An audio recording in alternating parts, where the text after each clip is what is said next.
जो बता रहा था। जब हम कोई एसी को वैक्यूम करते हैं तो वैक्यूम करने के लिए हमें कंपाउंड गेज यूज करना होता है। तो हमारे पास ये प्रेशर गेज है, हम इसको भी यूज कर सकते हैं। कंपाउंड गेज में एक एक में दो सेट आ रहा है सर, वो क्या होता है फिर? यहाँ पे कंपाउंड गेज गलत है। ये मतलब ये प्रेशर गेज है आपका, प्रेशर डालने के लिए। वो होता है कंपाउंड गेज वैक्यूम करने के लिए और गैस डालने के लिए। जब कंपाउंड गेज हम यूज करते हैं, वो कहाँ है फिर? वो है, लेकिन दो हमारे पास आए और जिससे मैं लेके आया तो उसने मिस्टेक से दोनों ही कंपाउंड गेज दे दिए। जिसमें कंपाउंड गेज में जो पैकिंग होती है ना, कंपाउंड गेज रखा है हमारे पास डब्बा, गेज वहाँ पे रखा हुआ है। हाँ, ये ब्लू कलर का कंपाउंड गेज है और ये हमारा रेड कलर का प्रेशर गेज जिससे मैं लेके आया था। तो उसने धोखे में कंपाउंड गेज के उसमें रेड कलर का ये गेज रख दिया। अच्छा, कंपाउंड गेज ही रख दिया। कंपाउंड गेज का मतलब प्रेशर गेज रख दिया, तो मुझे पैकिंग में मिस्टेक हो गई। तो मैं तो यही लेने गया। तो हमें ये यूज़ करना होता है। इसमें देखो 0 से ये 30 तक आ जाता है ना PSI बैग में। जब वैक्यूम करेंगे तो ये 30 तक आ जाएगा आपका। ठीक है, तो जब हम इस पे इस तरीके से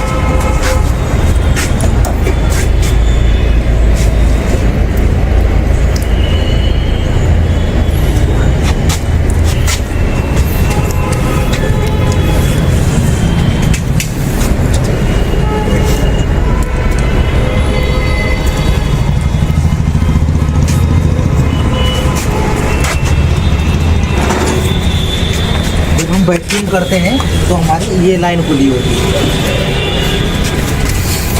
और यहाँ पे दो पाइप कनेक्ट होते हैं जो हमारे इंडोर यूनिट से आ रहे होते हैं। तो यहाँ पे कनेक्ट होते हैं, ये लीकेज नहीं होते हैं। जब हम टाइट करते हैं ये लीकेज नहीं होना चाहिए। जब हम इसको लगाएंगे तो हम इस चार्जिंग लाइन को इस पे लगा देंगे। ये किस लिए क्या कर रहा हूँ? वैक्यूम का मतलब क्या? कि इसके अंदर जो मॉइस्चर है पाइपों में टेस्ट हो सकती है, मॉइस्चर या लिक्विड हो सकता है। तो उसको खींचने के लिए, अच्छा, मतलब पाइप को क्लीन करने के लिए। ओके। कार्बन जो इसके अंदर जमा होता है उसको क्लीन करने के लिए, क्योंकि प्रॉपर तरीके से जब हम गैस चार्ज करें तो प्रॉपर तरीके से कूलिंग करे और हमारा जो टेम्परेचर शो करता है वो टेम्परेचर शो करे। Okay sir. क्योंकि इसके अंदर ऑयल रह गया या लिक्विड रह, मतलब गैस या मॉइस्चर कुछ भी रह गया तो ये प्रॉपर कूलिंग नहीं करेगा। गैस तो ले लेगा और ऑन सब कुछ करेगा, लेकिन प्रॉपर कूलिंग जो आपको ग्रिल टेम्परेचर चाहिए होता है वो नहीं शो करेगा। तो इसलिए हम इसको वैक्यूम करते हैं पहले। अच्छा, यहाँ पे वैक्यूम पंप की दूसरी लीड लगाते हैं। ठीक है, ऐसे ये याद रखना कि जब हम गैस चार्ज या वैक्यूम या पंप डाउन करते हैं तो जो मेन जो हमारी इस पे जो चार्जिंग लाइन लगती है ना वो हमेशा यहाँ पे लगेगी, नीचे वाले साइड में, नीचे वाली साइड में। हाँ, तो मतलब इस तरीके से गेज है तो यहाँ पे लगेगी चार्जिंग लाइन और यहाँ पे गैस डालने हैं तो गैस इससे कनेक्ट हो जाएगी। फिर दो है तो उसमें क्या दो मीटर होने से उसमें ये दूसरा लगेगा, उसके बाद ये लगेगा क्या? दोनों में से एक को हम यूज करेंगे। उसमें भी दोनों सेम ही होता है। मतलब उसमें एक बीच का वाल होता है। हमने अगर इधर वाला बंद कर दिया तो हमारा जैसे दो तरफ होते हैं ऐसे लट्टू, एक इधर दो गेज होते हैं ये और ये। तो हमें गैस डालनी है तो हम इस वाली चार्जिंग लाइन को बीच पे यूज करेंगे। बीच में 3 नोजलें निकली होती हैं, आपने गौर किया होगा, तो 3 ही होती है। तो बीच वाले पे हम यूज कर देंगे और इसको बंद कर देंगे। क्योंकि हमारा ये प्रेशर गेज इस समय बंद हो चुका है, ये बंद हो गया। और इस पे इधर जो कंपाउंड गेज उसकी लीड पे लगा के इस पे चेक कर देंगे, सेट कर देंगे। ठीक है, तो वैक्यूम करेगा, सिलेंडर पे लगा देंगे तो गैस चार्ज करेगा। पंप डाउन के लिए तो हमें सिलेंडर चाहिए नहीं होता। और उस वाले गेज को हम खोल देंगे तो यहाँ से गैस लेगा और यहाँ से अंदर आ जाएगी। वैक्यूम करेगा तो मतलब यहाँ से इसको खींचेगा और यहाँ से बाहर निकालेगा। तो इस तरीके से ये वैक्यूम करने के लिए हम यूज़ करते हैं। इसको यहाँ लगा दिया और उसको वहाँ पे कनेक्ट करके और वैक्यूम पंप को स्विच में लगा के ऑन कर दिया बस। और कम से कम हमारा ये 1.4 HP का है, पावर का है। तो इसको 30 से 35 मिनट वैक्यूम करेंगे, आधा घंटा। ठीक है, 30 घंटे। इससे अगर ज़्यादा 2.4 HP का होता है तो हम 15-20 मिनट में वैक्यूम कर लेंगे। ज़्यादा एक बड़ी वाली मशीन होती है जो 10 HP के आसपास, उसमें तो 5 मिनट में ही वैक्यूम हो जाता है। तो एक वैक्यूम पंप की कैपेसिटी होती है, उसके अकॉर्डिंग हमें वैक्यूम करना पड़ता है। ओके, तो उसके लिए है वैक्यूम करने का प्रोसीजर यही सेम है। गैस चार्जिंग करने के लिए हम इस चार्जिंग लाइन को सिलेंडर में लगा के और AC ऑन करेंगे और कंप्रेसर अपने आप गैस वहाँ से सिलेंडर उल्टा करेंगे, गेज को खोलेंगे, थोड़ी देर गैस अंदर जाएगी। नाइट्रोजन कैसे भरेंगे? नाइट्रोजन भी सेम प्रोसीजर। नाइट्रोजन है अभी? नाइट्रोजन नहीं, नाइट्रोजन मत। नाइट्रोजन किस लिए फिर उसको? नाइट्रोजन होती है कि प्रेशर के लिए, मतलब कभी लीकेज नहीं मिल रही बाई चांस, वैसे कंपनी इतनी जल्दी अलाउ नहीं करती, उससे बहुत ज़्यादा केसेस हो जाते हैं नाइट्रोजन से। हाँ, तो वो हाई प्रेशर गैस है, बहुत कम चांस होते हैं जो आपको यूज़ करना पड़े, नहीं तो आपको गैस के ही प्रेशर से लीकेज मिल जाती है, और जहाँ पे लीकेज होती है वहाँ पे ऑयल आ जाता है। तो आपको नाइट्रोजन बाई चांस यूज़ करना पड़ जाए तो उसके बारे में मैं बता दूंगा, लेकिन यूज़ तो आपको बहुत कम करना है। नाइट्रोजन लीकेज नहीं मिल रही है बाई चांस तो यूज़ कर सकते हो, नहीं तो आपको नाइट्रोजन नहीं यूज़ करना है, रिस्की गैस होती है। थोड़ी सी आप गलती करोगे तो बहुत सारी प्रॉब्लम क्रिएट। क्या प्रॉब्लम हो सकता है? आपने नाइट्रोजन डाल दी और एसी चला दिया तो कंप्रेसर फटेगा। अरे तो इस चीज़ का मैं इसलिए नाइट्रोजन के बारे में ज़्यादा बताता नहीं हूँ। ओके। अगर यूज़ करना है उसके लिए कभी यूज़ करते हो तो फिर एक बार बात कर सकते हो आप, बात करके फिर यूज़ करना कि कैसे कैसे करना है वो मैं आपको बता दूँ। फिलहाल तो मैं नाइट्रोजन के बारे में बता दूंगा कि कैसे यूज़ करना है। नाइट्रोजन जब यूज़ करते हैं जब हमें कभी लीकेज नहीं मिलती, कि हमें कंफर्म है कि हमारे इस यूनिट में लीकेज है, गैस इस यूनिट में हमारे लीकेज है और हमें लीकेज मिल नहीं रही है, मतलब लीकेज नहीं मिल रही, तो उस समय इसको हम बंद कर देंगे। इसको नहीं बंद करेंगे, यहाँ से लंकी से घुमा के बंद कर देंगे, या इस पर ड्रेन नट लगा देंगे, जो ब्लैक कलर के नट लाए थे दिखाना इसमें।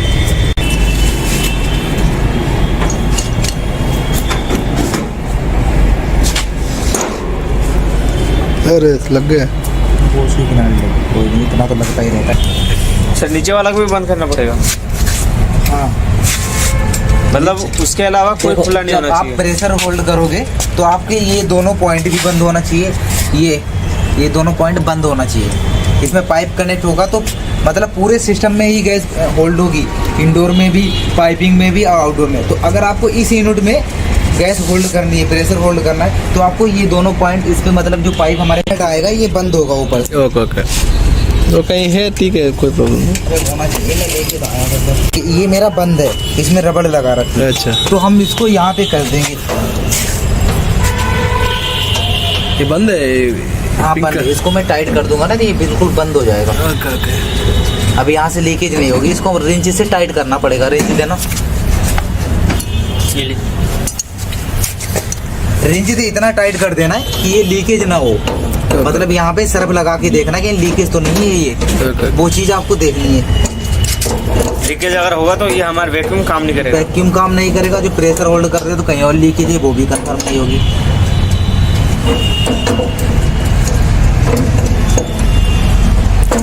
तो सर ये तो दोनों में पाइप लगा रहता है ना हमारा, हाँ, जो इंडोर में जाता अगर है। खाली आपको आउटडोर में और आउटडोर में करना है तो इनको होल्ड करना है, अगर दोनों का करना है तो ये खुले रहेंगे। सिर्फ ये दोनों को हमें को होल्ड करना है। नहीं, इसको भी नहीं, खाली यहाँ से गैस डालनी, पूरे सिस्टम में पहुँच जाएगी। जैसे गैस पहुँचती वैसे नाइट्रोजन पहुँच जाएगी। जब हमें इनको करना होगा तब एक को जैसे तो मैंने मान लिया कि मतलब ये हमने बंद कर दिया और हमारे इस यूनिट में लीकेज है, तो उस समय हमें प्रेशर नाइट्रोजन यूज़ करनी है। हमें लीकेज नहीं मिल रही तो हम नाइट्रोजन, मेरे पास एक ही ऑप्शन है जो हम नाइट्रोजन से ही देख सकते हैं, तो उस समय हम नाइट्रोजन यूज़ करेंगे।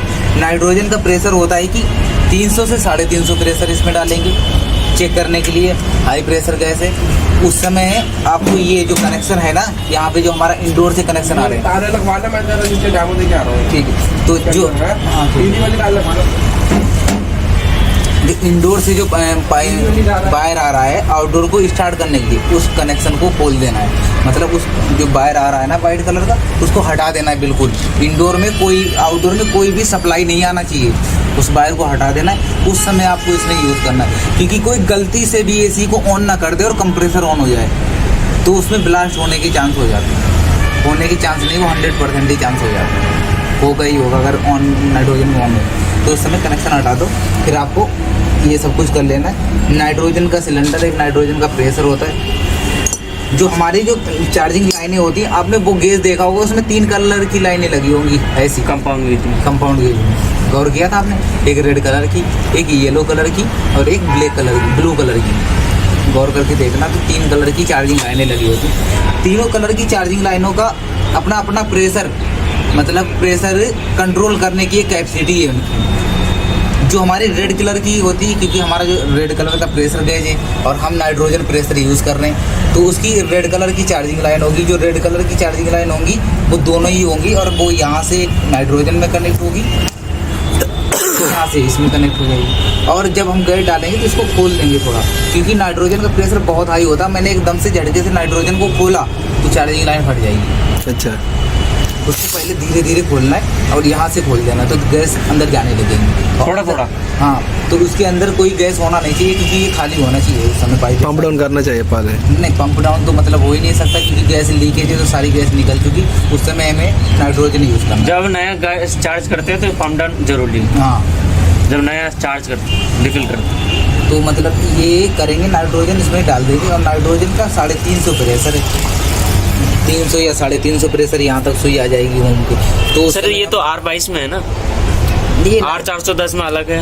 नहीं, ये हम आप नाइट्रोजन के बात कर रहे हो। नाइट्रोजन का बता रहे हैं, जो अच्छा। हमें लीकेज चेक करने के लिए 300 से 350 प्रेशर हमें देखना होता है, तो उतना प्रेशर डालेंगे और इसको यहाँ से बंद कर देंगे और ये चार्जिंग लाइन खोल देंगे। पहले सिलेंडर बंद करेंगे, फिर इस गेज को बंद करेंगे, और ये तो आपको ये ध्यान देना है कि हमारा 350 की पॉइंट पे ही है ना सुई, तो वो ध्यान देना, और ये चार्जिंग लाइन खोल देना है। फिर आपको सर्फ एक स्पंज ले लेना है या कपड़ा ले लेना है, यहाँ पे ये झाग लगा के चेक करना है, यहाँ झाग लगा के चेक करना है लीकेज तो नहीं है। फिर हमें खोलना है पूरे और सारे पाइप चेक करना है, लीकेज अगर नहीं मिल रही है तो ये पाइप हमें प्रेशर जितना है ना इतना होल्ड कर देना है, यहाँ पे ऐसे करके रख देना है, और कस्टमर को बता देना है कि मैं 2 दिन के बाद आऊँगा, आपके एसी में लीकेज नहीं मिल रही है मैं, तो 2 दिन के बाद आऊँगा और मैं प्रेशर चेक करूँगा। अगर प्रेशर इसमें ड्रॉप हुआ तो आपके यूनिट का कंडेंसर कॉइल लीकेज होता है। लेकिन माइनर जो लीकेज होते हैं वो इससे होते हैं एल्युमिनियम में, कभी हो सकता है ना मिल रहे हो, तो आप बता सकते हो कि आउटडोर में ही लीकेज है, तो हम इसको फिर प्रॉपर तरीके से सारे पॉइंट चेक कर लेंगे, क्योंकि आपको कंफर्म होगा कि नहीं हमारे आउटडोर में लीकेज। आउटडोर के सारे पाइप चेक कर लेंगे, सही है तो फिर आप डिक्लेयर करेंगे, आपको मिल गई कंडेंसर का कंडेंसर पाइप, बता देंगे कस्टमर की ये लीकेज है और ये चेंज होगा आपको। तो ये प्रोसीजर है नाइट्रोजन होल्ड करने का। ऐसे सेम इंडोर में करेंगे कूलिंग कॉइल के लिए, अगर लीकेज मिल जाती और रिपेयरेबल लीकेज है तो रिपेयर करेंगे, अगर रिपेयरेबल नहीं है तो उसको हम चेंज करेंगे पार्ट को। ठीक, ये हमारा नाइट्रोजन होल्ड करने का प्रोसेस है।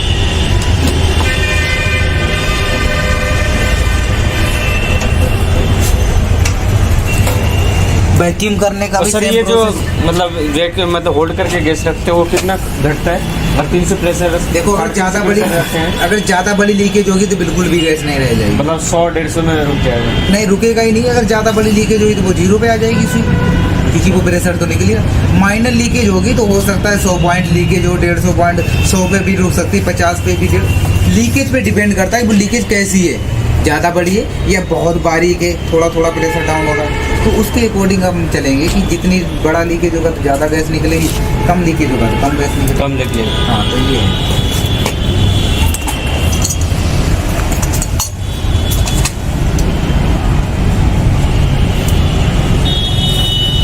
अभी वैक्यूम नहीं करेगा इसको। वैक्यूम वो बिजली- विंडो एसी को कर लेंगे, अभी उसमें गैस चार्ज भी करेंगे और विंडो एसी को वैक्यूम भी करेंगे, इस पे वैक्यूम नहीं करेंगे।